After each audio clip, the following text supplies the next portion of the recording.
जिनकी अकाल मृत्यु या एक्सीडेंट में मृत्यु होती है, क्या उनकी आत्मा को शांति प्रदान होती है या नहीं? क्या वो ऊर्ध्वगामी को प्राप्त होंगे? अब जैसे बड़े बड़े संतों के भी एक्सीडेंट में मृत्यु हुई है। ये बक्सर के एक मामाजी नाम के बहुत बड़े संत थे, तो जा रहे थे कथा करने, बरसाने पहले दर्शन किए श्री जी के, सामने से एक ट्रक ने ऐसी तो बस राधा पधार गए। तो अब इनकी कोई आत्मा को अशांति थोड़ी है, तो भगवान के पार्षद है, भगवान में गए, समझ गए। अब जो पापाचरण कर रहा है तो शरीर छूटने के बाद उसको वैसी गति मिलेगी।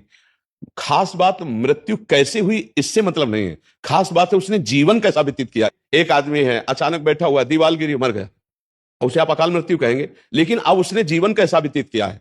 अगर जीवन भजन में व्यतीत किया तो भगवान को प्राप्त होगा, और जीवन गंदा व्यतीत किया है तो उसके गंदे आचरणों के कारण उसका जीवन का परिणाम। केवल मृत्यु की घटना से कोई उन्नति या उन्नति का विषय नहीं होता, उसके पूरे जीवन से तारतम्य जोड़ा जाता है। मृत्यु की घटना तो पहले से निश्चित हो चुकी होती है, हम जिसे अकाल मृत्यु कहते हैं वो भी निश्चित हो चुकी होती है। भाई जैसे हमारे पाप बहुत बढ़ गए तो भरी जवानी में हमारी मृत्यु होनी है, एक्सीडेंट से होनी है, कैसे होनी है पहले से निश्चित हो गया।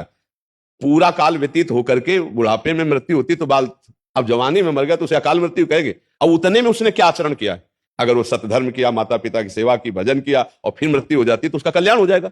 और उसने पापाचरण किए, मनमानी धर्म विरुद्ध आचरण किए, तो चाहे वो गंगा में मरे वो नरक ही जाएगा, उसकी दुर्गति ही होगी। बात समझे?